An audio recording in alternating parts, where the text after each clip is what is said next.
At the time, it probably wouldn't have stopped any of us from getting involved. When Richard finally got a hold of me, and I got my fights, signed my contract. It was $25,000 a year before I made $22,750 as a full time coach, as a ranked USA wrestler, and doing all kinds of odd end things to make money. Wow. Yeah. Wow. Yeah, he's one of those mysterious guys that and he didn't mind being on TV either. It's just really strange. Yeah, strange guy. It's so all of that at some point. I don't know where he is or what he's doing or any of that. I haven't even. At some point, that would be an interesting interview. That would probably be an interesting interview. Has he ever reached out to you ever since he went away? No. I knew his wife at the time was a gal named Heather, and I know that she was a lot younger than he. I guarantee you, if a private detective could probably track him down, probably could. Did when he went to prison? Wait, one more time. One more we go. When he went to prison, did he ever sue you for breach of contract like he did Coleman? He actually, with him and I, oh man, it's so this is how my fighting career started out. So this is the backstory. So I go down to Brazil, I fight. Frederico Lapenda was the promoter. Frederico the next day brings me in the vault of the hotel where they have all the safety deposit box, and he's going to pay me. He pulls my contract out.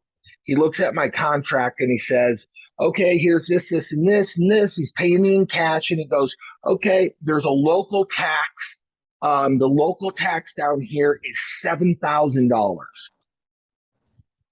And I just kind of look at him, and I still remember the feeling of like, I'm in shock. Like my hands are so beat up, I couldn't even punch him if I wanted to, because my hands hurt so bad. So I take the cash, and he goes, no, look right here in your contract. Purses may be subject to local taxes. And my signature's on the contract. And I'm like, I don't know what to say. So he takes the $7,000 out, hands me 18 grand.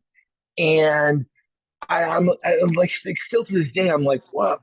So anyways, I end up getting the money back a couple of years later because Frederico lived in Los Angeles. I went and tracked him down to Los Angeles and made him take me to a bank and pay me back the money. And it was not like, hey, we're going to, it was like, you're taking me to the bank and you're going to pay me my money back. And there was like, yes, I'm going to take you to the bank, and yes, I'm going to pay your money back. And so it took me a couple of years to finally go, hey, I need to do something. It was so disturbing to me years after it happened that I'm like, I got to rectify this. So I get back to the States. I have a strep infection in my right hand that requires surgery, and it requires 7 days in the hospital. I get 6 months of IV antibiotic therapy where I have a nurse come out once a week to change my IV.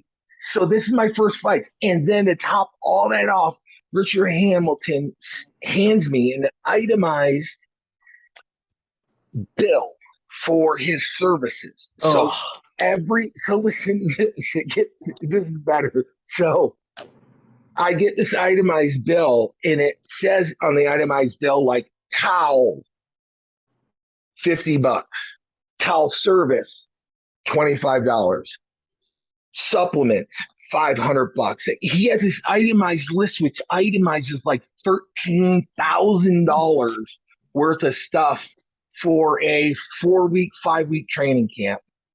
And basically, we come to an agreement. I go, I'm not going to pay you the 13 grand. What I'm going to pay you is what we originally agreed upon. I paid him, and that was it. That was the end of our relationship. Check out the full interview on iTunes, Spotify, and all major podcast platforms.